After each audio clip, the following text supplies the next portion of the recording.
আসসালামু আলাইকুম। আশা করি সকলে আল্লাহর রহমতে খুব ভালো আছেন। আমিও আপনাদের দোয়ায় খুব ভালো আছি। আমরা আমাদের ধারাবাহিকভাবে অ্যাকাউন্টিং ইকুয়েশনের উপরে ক্লাস করছিলাম। আসুন আমরা অ্যাকাউন্টিং ইকুয়েশনের উপরে আরেকটি ক্লাস করে ফেলি। আমরা আর হয়তোবা একটা কি দুটো অ্যাকাউন্টিং ইকুয়েশনের উপরে ক্লাস করব, তারপরে আমরা অ্যাডজাস্টিং এন্ট্রিতে চলে যাব। কারণ অ্যাডজাস্টিং এন্ট্রি ছাড়া আমরা ফাইনাল অ্যাকাউন্ট অর্থাৎ প্রিপারেশন অফ ফিনান্সিয়াল স্টেটমেন্ট কখনোই করতে পারবো না। তো আসুন আর কথা না বাড়িয়ে আমরা অ্যাকাউন্টিং ইকুয়েশনের আরেকটি ক্লাস দেখে নিই। তো প্রতিদিন আমি বিজনেস ইনভেস্টমেন্ট অথবা ব্যবসায় বিনিয়োগ করা হয়েছে, হ্যাঁ, invest in a business entry দিয়েই শুরু করি। তো আজকে আর সেটা করব না, আজকে আমরা উইথড্র দিয়ে শুরু করি। আসুন আজকে একটু ছকটা একটু বড় করে আঁকবো। উইথড্র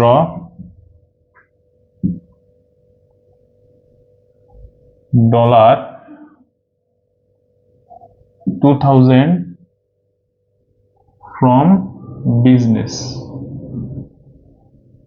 আসেন অ্যাকাউন্টিং এর ছকটা এঁকে ফেলি।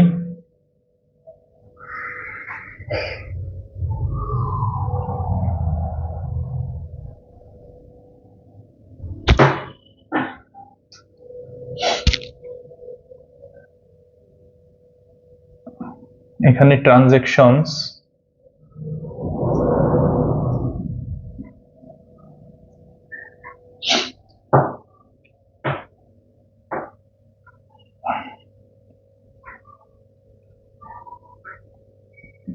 ওনার্স ইকুইটি,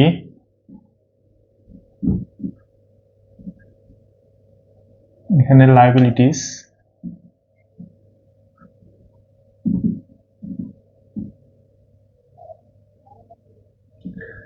ইকুয়ালস, এখানে অ্যাসেটস,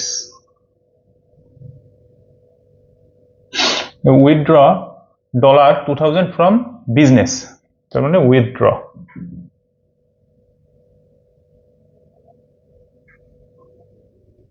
তাহলে প্রথম ট্রানজ্যাকশনটা কি হলো? উইথড্র করার কারণে আমাদের ওনার্স ইকুইটি থেকে $2000 কমে গেল, অর্থাৎ $2000 মাইনাস।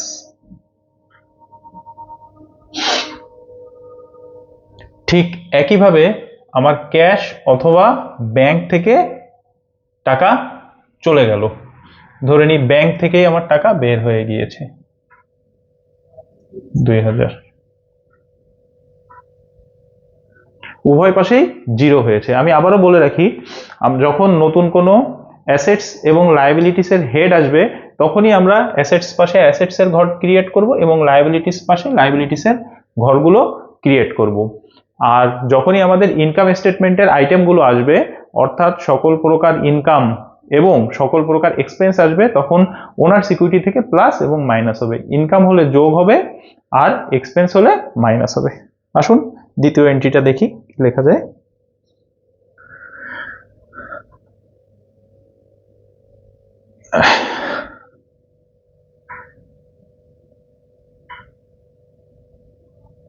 sold goods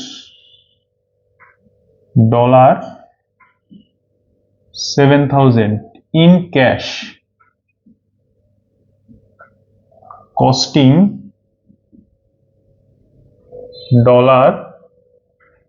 $5,000। এখানে কি হয়েছে? স্টক। গুডস বলতে আমাদের কি বোঝায়? স্টক। তার মানে নিশ্চয়ই স্টক একটা কারেন্ট অ্যাসেটস, স্টকের একটা ঘর থাকবে। সেল গুডস, তাহলে গুডস বিক্রি করা হয়েছে $7,000 ক্যাশে। তাহলে ক্যাশের একটা ঘর আসলো। তাহলে ক্যাশ নামক আমার $7,000 ঢুকে গেল, অর্থাৎ প্লাস। এবং আমার স্টক নামক একটা অ্যাসেটস কমে গেল 5,000 পরিমাণ, অর্থাৎ কস্টিং ভ্যালু 5,000। তাহলে স্টক আমার কমে গেল 5,000। তাহলে 2,000 প্লাস হিসাবে থাকতেছে। তার মানে ওইটা আমার কি হয়েছে? ওনার সিকিউরিটি বৃদ্ধি পেয়েছে, অর্থাৎ ইনকাম হয়েছে।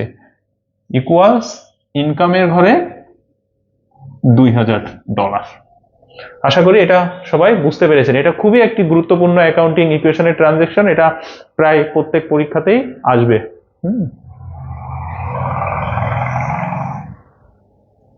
আসুন 3 নম্বর ট্রানজ্যাকশনটা দেখে ফেলি।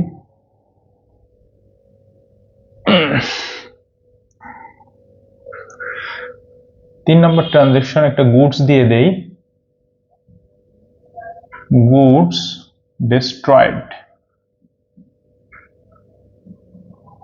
by fire $500। অর্থাৎ আগুনে আমাদের স্টকের যে মালামাল ছিল 500 টাকা ভ্যালু পরিমাণ আমাদের ক্ষয়ক্ষতি হয়েছে। তো এক্ষেত্রে কি হলো, ওনার সিকিউরিটিও মাইনাস হয়ে গেল 500 পরিমাণ, একইভাবে স্টকও কমে গেল 500 পরিমাণ।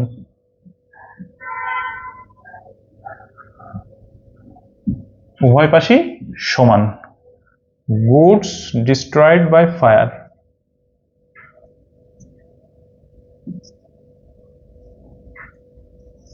আসুন পরবর্তী ট্রানজ্যাকশনটা দেখে আসি।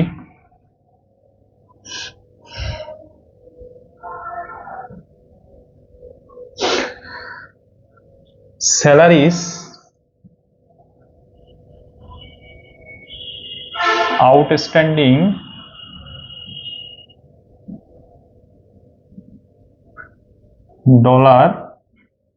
$5,000। অর্থাৎ স্যালারিস বকেয়া আছে $5,000 পরিমাণ। এইখানে এই যে ট্রানজ্যাকশনটা, এটা হচ্ছে অ্যাডজাস্টিং এন্ট্রি। এইখানে জার্নালটা কি হচ্ছে, salaries expense debit, salaries payable credit.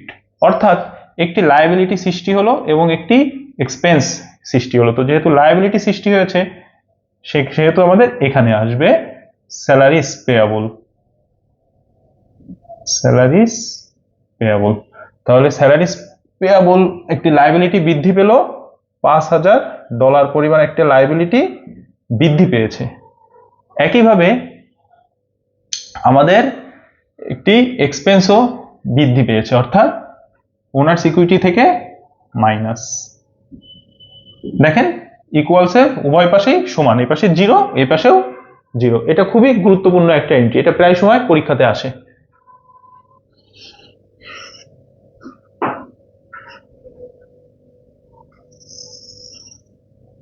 Outstanding salaries.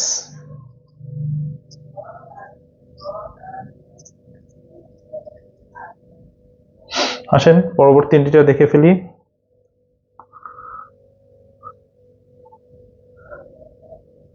1 2 3 4 5 নম্বর একটা এন্ট্রি দেই।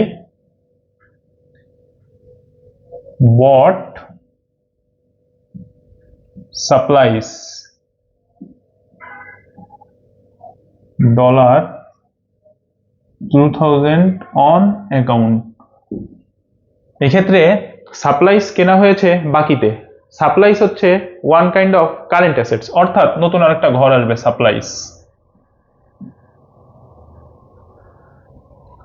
সাপ্লাইস নামে আমাদের নতুন একটা ঘর অ্যাড হলো, সেই ক্ষেত্রে কত টাকা, 2,000 টাকার সাপ্লাইস বৃদ্ধি পেল। যেহেতু আমরা বাকিতে কিনেছি তার মানে টাকা দিতে হবে, অর্থাৎ অ্যাকাউন্টস পেয়াবল। এক্ষেত্রে আমার 2,000 পরিমাণ অ্যাকাউন্টস পেয়াবল, অর্থাৎ একটি লায়াবিলিটিও বৃদ্ধি পেল। উভয় পাশই সমান হয়ে গেল। Purchase supplies.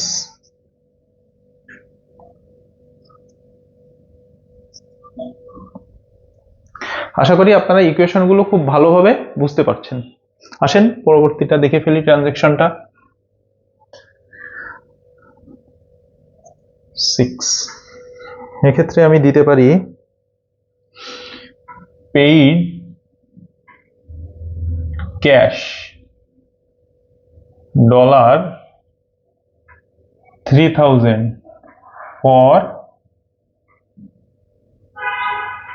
insurance premium for next year। অর্থাৎ ক্যাশ থেকে আমার 3,000 পরিমাণ ডলার বের হয়ে গেল।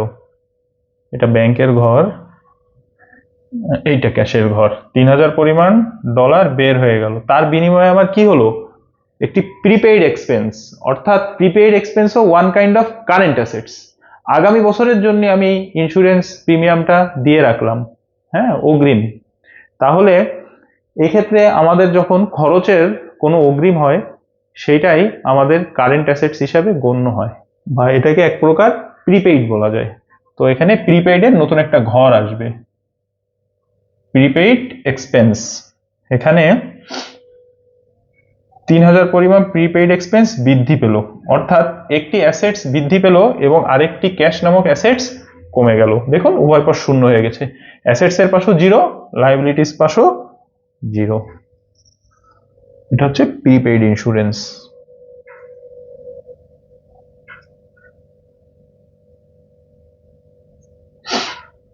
আসেন আরেকটা ট্রানজাকশন দেখে ফেলি।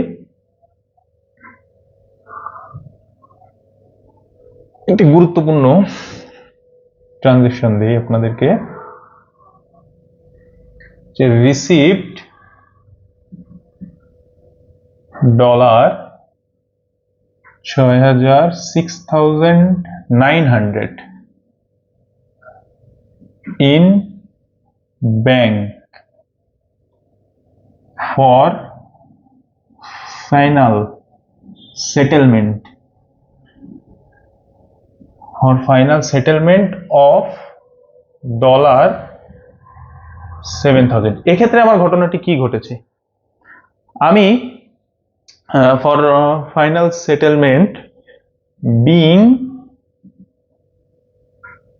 এ ডেটর্স,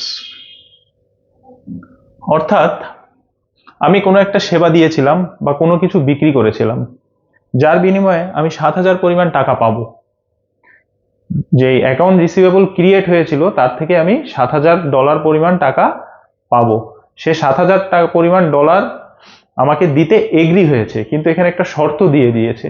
সে শর্তটা কি, তুমি আমার খাতা থেকে 7000 টাকাই ফাইনাল সেটেলমেন্ট হিসাবে ধরবা, কিন্তু আমি তোমাকে দেবো 6900 টাকা। তাহলে এক্ষেত্রে আমার কি কি হচ্ছে, 100 টাকা পরিমাণ আমার ডিসকাউন্ট হচ্ছে, বা ওয়ান কাইন্ড অফ আমার লস হচ্ছে। তাহলে আমার কি হলো, 100 টাকা পরিমাণ ডলার আমার ওনার্স ইকুইটি থেকে কমে গেল, অর্থাৎ মাইনাস হয়ে গেল। আর আমার 6900 পরিমাণ টাকা আমার ব্যাংকে ঢুকে গেল, 6900। আর অ্যাকাউন্ট রিসিভেবল অর্থাৎ ডেটর্স এর কাছ থেকে পাওয়া গেছে, অর্থাৎ অ্যাকাউন্ট রিসিভেবলেরও এখানে একটা আমাদের ঘর আসবে। ধরে নিই এইটাই আমার অ্যাকাউন্ট রিসিভেবলের একটি ঘর, যেহেতু জায়গা নেই সেহেতু আমি এটা ধরে নিলাম, কিন্তু আর একটা ঘর ক্রিয়েট করতে হবে। হ্যাঁ, সেখান থেকে আমার মাইনাস হয়ে গেল $7000, অর্থাৎ আমি আমার ফাইনাল সেটেলমেন্ট করে দিলাম, তার আমার খাতা থেকে 7000 পরিমাণ যে তার পাওনাটা ছিল সেটা আমি মুছে দিলাম। কিন্তু আমি টাকা পেয়েছি 6900, বাকি 100 টাকা আমি কি করে দিলাম, ওনার সিকিউরিটি থেকে মাইনাস করে দিলাম। দেখেন উভয় পাশই সমান হয়েছে, এখানে ব্যাংকে টাকা ঢুকলো 6900, ফাইনাল সেটেলমেন্ট করে দিলাম অ্যাকাউন্ট রিসিভেবল থেকে 7000, অর্থাৎ -100। তাহলে -100 আমার ওনার সিকিউরিটি থেকে কমে গেল। আশা করি এটা সকলেই খুব বুঝতে পেরেছেন। এটা একটা লজিক্যাল ট্রানজেকশন, হ্যাঁ, এটা খুব ভালোভাবে শিখতে হবে আপনাদেরকে। তো এখানে আমি লিখতে পারি